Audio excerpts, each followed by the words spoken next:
Have you ever been scrolling through social media? You see a post that seems, completely innocent, like a quick video clip, maybe a cute picture, and then you just watch in real time as the internet decides that that specific moment is actually a huge moral flashpoint? Oh, all the time. Yeah. It's astonishing. It's amazing how fast something that was clearly meant to just celebrate joy can become this lightning rod for a huge debate about, I don't know, morality, parenting, boundaries, everything. It is. And I think Right. what we're really seeing there is this collision. It's a collision of these deeply held, often unconscious cultural norms against this incredibly fast, anonymous engine that is social media. Right. The platforms themselves, they're almost perfectly designed to take one tiny little ambiguity and just accelerate it into a full-blown controversy. That dynamic it's exactly why we're here today. Our mission, and this is all based on the material you've sent over to us, is to do a really deep dive into one very specific, very recent social media incident. It involves Taina Williams and her two kids, Emmy and Essex. And we want to go way beyond just the surface level of the news report. That's the plan.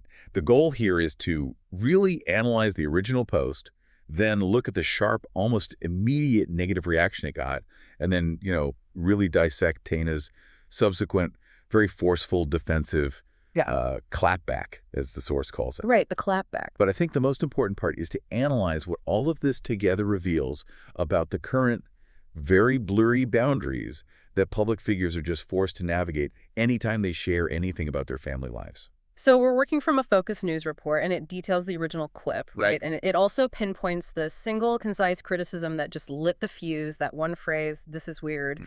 And then we've got Williams' strong rebuttal against what she called the sexualization of her children. And crucially, we have a whole spectrum of public comments from that debate, which lets us kind of map the sociology of the whole thing. It lets us see how all these conflicting norms about affection and privacy really drove the entire conversation. It's a perfect shortcut, really, to understanding this modern culture war over how parents present themselves online. A shortcut. I like that. Yeah, so we're going to unpack not just what happened, but why the kiss was such a trigger and what all those different public responses tell us about where people today are drawing the lines on, appropriate affection and bodily boundaries. Okay, let's get into it. Let's unpack this. How a simple, quick video of two kids showing affection, a video the mother clearly intended to celebrate innocence, instantly became a battleground for propriety and projection. So, to start, let's just establish the basic, uncontroversial facts of the original post. Where and when did this all begin? Okay, so the initial incident, it took place on Thursday, November 3rd. Taina Williams posts this short video clip, and she posts it directly to her Snapchat stories. Snapchat. Okay, and I think the platform itself is a really important detail here, isn't it? You guys are so cute. You guys love each other. How much? How much? What is weird about two little kids loving each other? They don't. You guys are weird that you guys would sexualize a kid kiss a brother and sister kissing each other. Yes, baby. I love you too. Look at that. Don't be mad because I teach my kids love. It's absolutely central. This wasn't, a carefully planned Instagram carousel that's meant to last forever or some heavily edited YouTube video. Snapchat stories are. They're inherently transient. They're meant to be immediate. They disappear. They disappear. They demand less curation, which signals, a lower barrier of entry. It's supposed to be raw, in-the-moment life. So the whole expectation of the platform is that this is a moment you captured quickly, probably on the fly, just showing life as it's actually happening, not some polished performance. Exactly. And the subjects were, of course, her two young children, Emmy and Essex. The content itself was, on the surface, incredibly simple. The sources say the clip showed the brother and sister interacting. They were hugging. Right, just a normal family moment. A normal moment. But the one precise action that the entire controversy later zeroed in on was that final second of the clip where the kids are described as sharing a kiss. And Williams' own initial intent. That's crucial context here because she gives it to us herself, right? Yeah. As she's filming, she actually remarks on how cute they are. So that immediately frames the post, at least for her, as a celebration. A celebration of a family bond, of innocence, of just positivity. She was just sharing a beautiful, completely mundane slice of her life. And that framing her intention, That's what immediately comes into direct conflict with the public's interpretation. The choice of Snapchat stories, like we were just saying, it sets the stage for a really swift and strong reaction because these platforms are built for unfiltered sharing. What do you mean by that? Well, when content online is really polished, like a professional photo shoot, the audience kind of expects a performance. They know it's curated. But when it's unfiltered, raw, like a story is supposed to be, they're often, well, they're much less forgiving of what they see as imperfections. Or moments that just happen to cross their personal comfort levels. Precisely. The perceived intimacy of an unfiltered family moment actually creates a much higher risk of it colliding with all these different cultural norms out there. That's a great point. So she's thinking she's just sharing a quick, loving moment. Right. She saw it as pure, innocent love, a totally standard event in her family's private life. And she quickly shared it into this public environment where, potentially millions of people, each one with their own unique set of cultural rules about bodily boundaries, about displays of affection, they were all going to view it. She saw cute, but she posted it into an arena that's just conditioned for microscopic critique and instant judgment. Exactly. The technical environment, the fact that a story is so ephemeral, it didn't just facilitate the sharing, it actually accelerated the entire scrutiny cycle. Yeah. There was absolutely no time for anyone to think, to add context before the judgment started rolling in. So if she had, I don't know, saved the clip, thought about it for a few hours, maybe posted it with some caption explaining the moment, you think the controversy might have been different? It might have been completely different, or might have been the same, but the nature of a story is just capture, upload, judge. The whole cycle is instantaneous. And the fact that she saw it as cute and posted it right away, it really implies she genuinely did not see this coming. She didn't anticipate this highly critical, specialized interpretation that was about to land on her. It perfectly sets up that collision we're talking about between these private, unexamined family norms and the hyper-examined, unforgiving scrutiny of the public sphere. And that collision, as you said, was instantaneous. The pivot from, aw, cute to full-blown conflict. It can be pinpointed to one specific, incredibly concise piece of feedback that Williams herself chose to highlight. Yes, that's the crucial transition point. The source material is clear that right after the video, the kith went up, Williams got a comment, and she then chose to share that comment. And it just said, "This is weird." Just that. This is weird. That phrase it's almost a linguistic marvel in how effective it is. It is. It's so short, so succinct, yet it completely derails her original intention. It's this sharp, dismissive judgment, and it comes with zero justification attached. And that lack of justification is precisely what makes it the ideal catalyst for an online debate. The word weird is just. It's inherently ambiguous. It allows every single person who reads it to project their own reasons onto that critique. It's like a blank canvas for outrage. Exactly. It carries enough moral weight to just stop the conversation in its tracks, but it's way too vague to be argued against effectively. At first, at least. Okay, let's really dig into that ambiguity.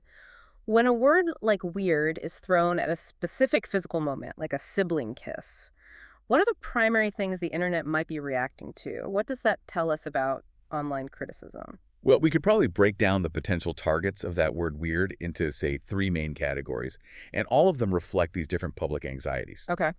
So the first, and I think this is the most likely trigger, is the action itself. The mouth-to-mouth kiss between siblings. For a huge segment of the global population, and especially in many Western cultures, a kiss on the mouth it's reserved. It's for romantic partners, or maybe, very briefly, between a parent and a very young child. So for a lot of people, that specific action, a brother and a sister, no matter their age, it violates a specific taught cultural boundary. Yes. And if that boundary is breached, the content is just automatically filed away in their brain as weird or inappropriate. The judgment is instant. So the critique there isn't necessarily about her having malicious intent or anything like that. It's just a rigid adherence to a learned physical standard. The action just doesn't fit into the box of acceptable sibling behavior for them. Precisely. But then there's the second category of critique, which relates to the act of public sharing. Okay, so this is different. It's a different layer. So even if the viewer personally believes the affection itself is totally harmless, they might feel that broadcasting a moment that could be misinterpreted, or they just invite strangers to comment on private family boundaries, that the act of posting it is inherently unwise. Ah, so they're judging her judgment. Yes. Their thinking is something like, This is a private, intimate family moment, and by sharing it, you are inviting negative projection, which makes the act of posting itself weird or irresponsible. That's a fascinating layer. So it shifts the scrutiny away from what the kids are doing and puts it right onto the parents' decision-making process in the public eye. And then the third layer is, I think, a simpler, more generalized discomfort with intense physical affection.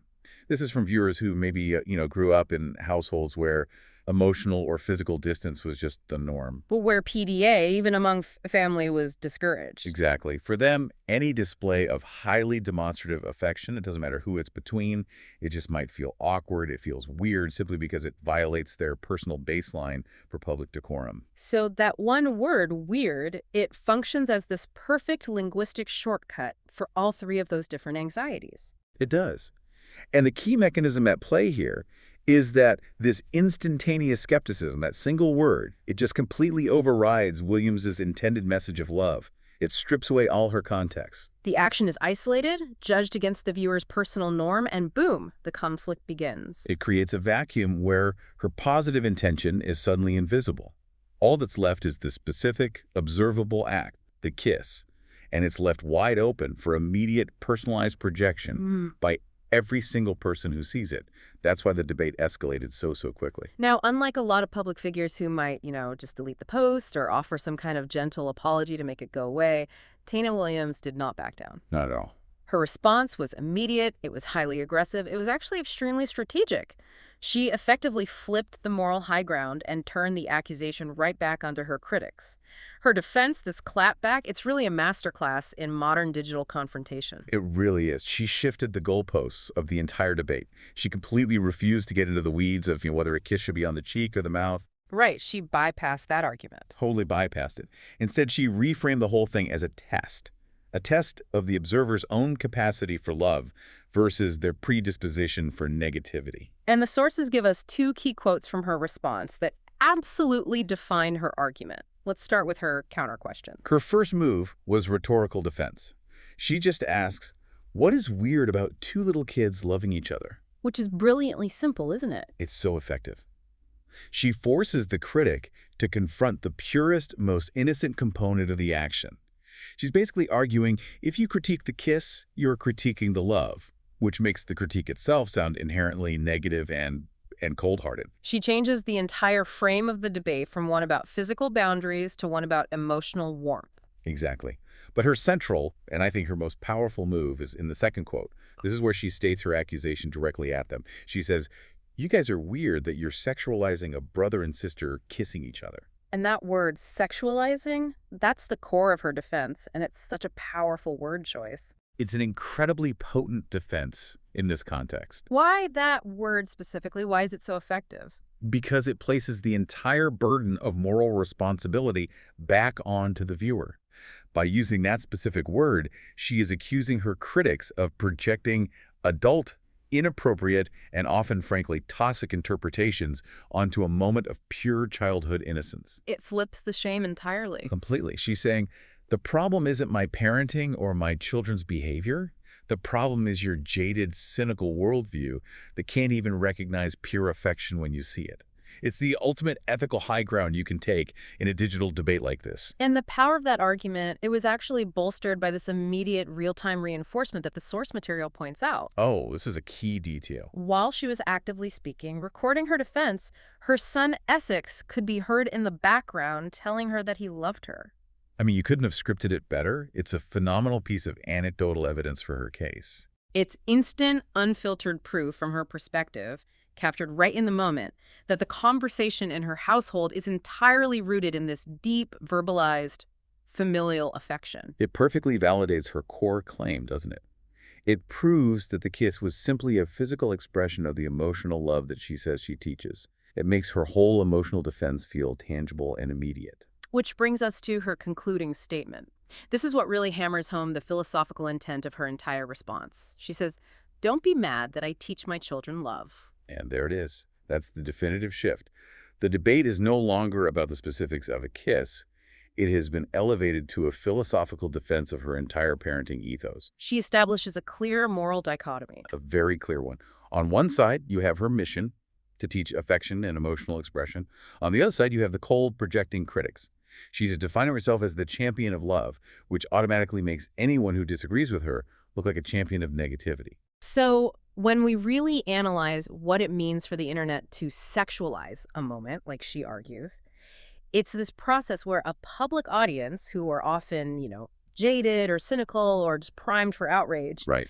they impose these adult narratives, these inappropriate readings, onto something that is fundamentally non-adult. And in doing so, they contaminate the innocence of the original moment. That's a perfect summary. It just highlights this massive tension between familial norms, where, let's be honest, affection levels vary wildly from one household to the next, and this constant public tendency toward projection. She's essentially arguing that the online world is so accustomed to looking for scandal that when it finds a genuinely wholesome display, it just defaults to the lowest, most suspicious interpretation possible. And that suspicion, when you focus it on children, becomes sexualization. It's a powerful maneuver. Yeah. And it forced the entire public debate to engage with her core premise, whether they wanted to or not. So to really gauge the impact of that defense, we have to look past her and the initial critic and dive into the comment section itself. The ecosystem. The ecosystem, exactly. The sources highlighted reactions that were shared on platforms like the Shade Room, and I think that context is really crucial. It is. Let's pause on the Shade Room for just a second. For anyone who might not be familiar, it's one of the most prominent, high-traffic Instagram pages out there. It's dedicated to aggregating celebrity gossip, news, but most importantly for our purposes, it's designed to foster intense, immediate public debate. It's like a digital town square. It's the ultimate battleground for cultural norms. When a topic lands on the Shade Room, it instantly attracts this massive, diverse audience, and every single one of them is ready to weigh in. So when Williams's post and then her clapback reached that platform, the response wasn't a simple yes or no vote. It became this layered tapestry of conflicting personal histories and cultural experiences, all colliding in one comment section. Right, and we were able to identify 4 pretty distinct groups of responses in that tapestry. Let's start with group 1, the critics and boundary setters. So these are the people who sided with the original weird comment, but they often came with a specific, articulable reasoning that was rooted in their upbringing or tradition. Yes, and the source material gave us a really clear example of this viewpoint from a user named @Lavitavavanti, and they stated, quote, "Me personally, I think it's weird for any child to kiss anyone on the mouth. I was always taught to kiss on the cheek." Okay, that quote right there. This is where the analysis of cultural boundaries gets really specific. It has to. This commenter isn't just saying, ew, I dislike the kiss. They are citing a specific taught standard. The cheek is permissible. The mouth is not. That distinction is incredibly powerful across many, many societies. So why is that line, the cheek versus the mouth, why is that such a fiercely guarded boundary, especially when it comes to kids? I think it speaks to these deep, often unconscious standards about bodily autonomy and the future conditioning of romantic affection. The mouth, in almost every culture, is the primary site of romantic or sexual expression. So by reserving it for adult partners, families are establishing a clear physical boundary for children.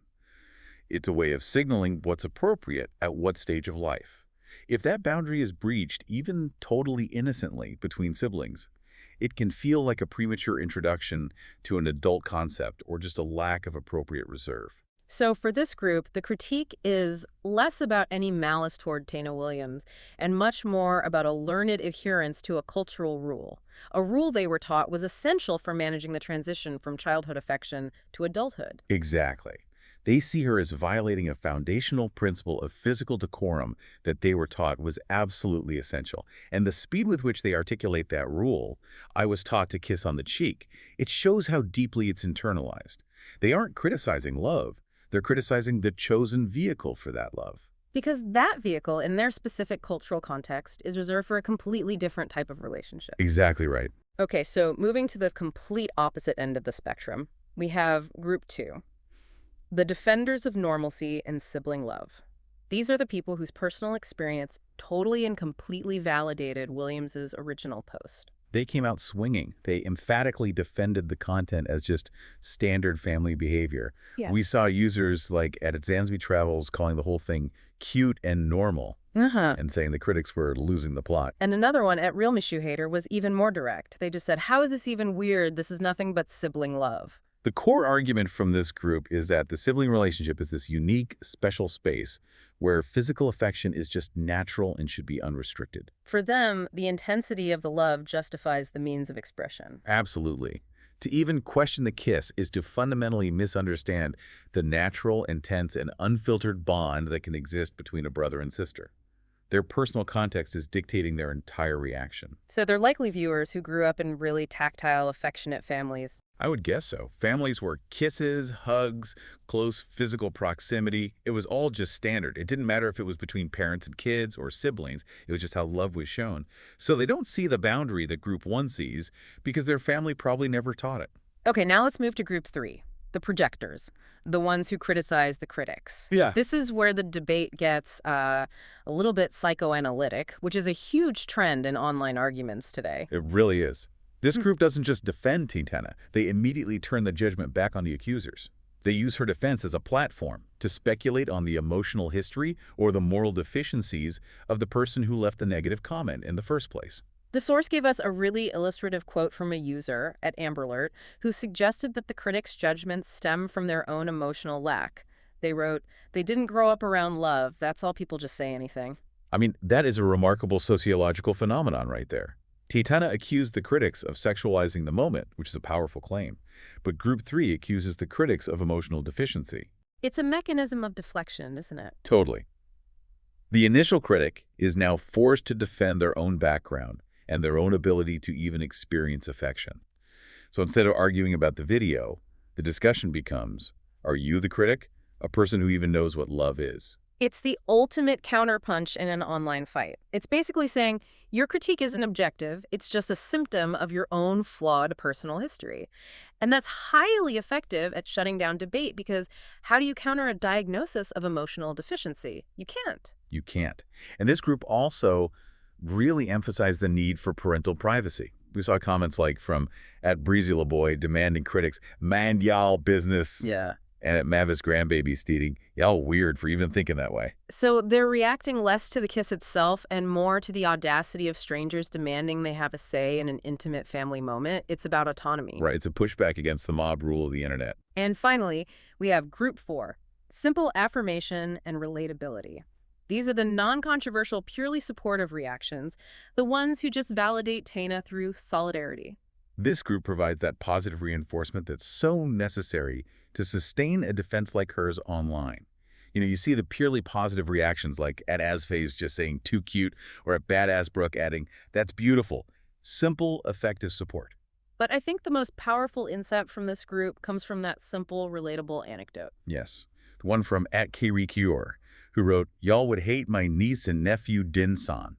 That line is just a perfect summary of the whole debate's layered nature. It is. It's an immediate personal defense. It says, look, I, the commenter, had this exact same dynamic in my own life, and therefore it is normal. If you're going to judge Taina Williams, you have to judge me and my family too, and that's just absurd. It's an appeal to a kind of collective shared normalcy against what they see as outsider judgment. Right. So when you synthesize all four of these groups, operating on a massive platform like the Shade Room, you see that this debate was never just about a kiss. It was a proxy battleground. It was a space where viewers brought their personal rules of culture, their bodily boundary standards, and their own emotional histories to judge a fraction of a second of someone else's life. Now, we have to connect this really intense defense of her family's intimacy to the broader, continuous flow of Taina Williams' public life. Yes, this is key. Because the sources were careful to note that this clapback was not an isolated event. It happened immediately after other very public online activity she was having about her romantic relationships. And this detail is absolutely essential because it explains the mechanism by which the internet feels entitled to comment on all areas of her life. She is a highly public figure, and her sharing is constant. It spans all these diverse, sometimes even contradictory personal topics. Okay, so let's zero in on that preceding activity. The source material notes that just before she was defending her children's innocent kiss, she was active on social media discussing her relationship with G Herbo, who she calls her boo. That's right. And the specific context mentioned was from an October live stream where Williams and G Herbo were discussing this specific hypothetical scenario. Which was? The question was whether he would have had a chance with her if he approached her as a stranger. Wow. Okay, that is a critical contrast, isn't it? A huge contrast. She moved almost instantaneously from discussing the speculative, very adult dynamics of her romantic life, a hypothetical about courtship, attraction, how men approach women, to a passionate, defensive declaration about the innocent, non-sexual affection between her young children. The nature of the content shifted drastically, but the audience stayed the same, and their expectation of access to her life stayed the same. Precisely. This highlights the continuous nature of a public figure's digital existence. When a celebrity is willing to engage their public on highly personal adult topics like dating hypotheticals or the intimate details of their relationship, they are, whether they mean to or not, establishing an implicit expectation of access. They're creating an audience that feels invited into the romantic adult corner of their life. And the implication, based on the controversy that followed, is that the audience believes that if they are invited to scrutinize and comment on her hypothetical romantic dynamics, then their perceived right to judge extends indiscriminately across the entire spectrum of her life. From her dating choices to her parenting norms and her family's cultural boundaries. The privacy firewall just collapses entirely. The fact that she established herself as being open for conversation on one personal topic, romance, made the internet feel fully entitled to engage with and critically judge the very next personal topic, which happened to be parenting. So this background detail shows that Williams isn't living under sporadic scrutiny. She's living under constant, unified scrutiny, where all the moments she shares are subjected to the same level of unforgiving analysis. Yes. So if a celebrity parent shares a very intimate moment of familial love, which, Williams genuinely believed was beautiful and innocent, but they've also recently shared a moment of romantic speculation, the internet sees the second one as validating its right to critique the first one.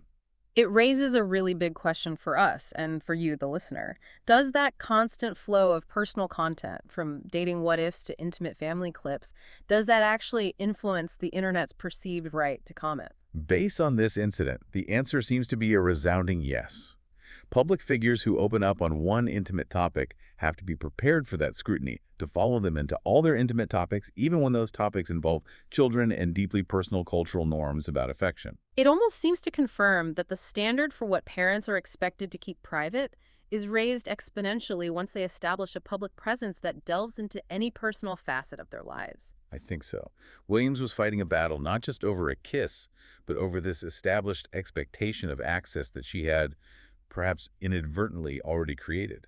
And the tragic reality, as shown by the intensity of her sexualization accusation, is that the judgment that was applied to her defense of her children's innocent love was likely amplified precisely because she had already established such an unfiltered public presence in other parts of her life. The platform grants you visibility, but it extracts this merciless tax in the form of perpetual, holistic scrutiny. There are no firewalls.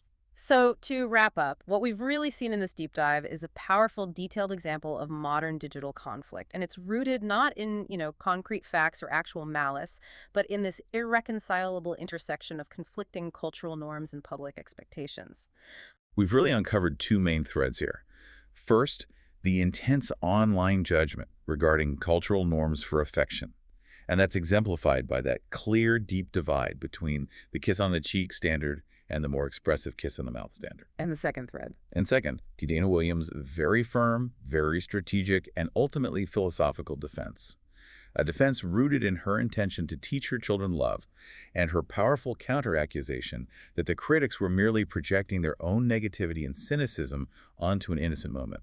This whole incident provides a remarkable snapshot of the difficulty that public figures face in maintaining any kind of boundaries. A mother shared a moment she found beautiful, and she immediately found herself in a battle with millions of people who disagreed profoundly on the very definition of appropriate affection for children and the boundaries of public display. And those four groups of commenters that we analyzed, the boundary setters, the normalcy defenders, the psychoanalytic projectors, and the solidarity group, they just show us that every single reaction is, in some way, a reflection of the viewer's own personal history. The kiss was merely the mirror. So we want to leave you with this final thought, and it's grounded directly in the complex cultural norms we've discussed today. Given the profound divide in public opinion about a simple split-second kiss between two siblings, what unseen personal histories, what cultural rules, like that strict line between the cheek and the mouth, and what standards of public display do you automatically bring to the internet when you encounter a public moment of parenting? And to add to that, how much of your own knee-jerk reaction to what you might see as a breach of public decorum is truly about the children's welfare versus your own, perhaps deeply ingrained, discomfort with a public display of private life that simply doesn't align with the emotional and physical norms you were taught as a child? It's a profound question, really, about the difference between genuine concern and that simple, overwhelming human impulse to project our own internal rules onto the lives of strangers. Thank you so much for providing the sources for this fascinating and deeply human exploration into celebrity, family, and the merciless court of public opinion.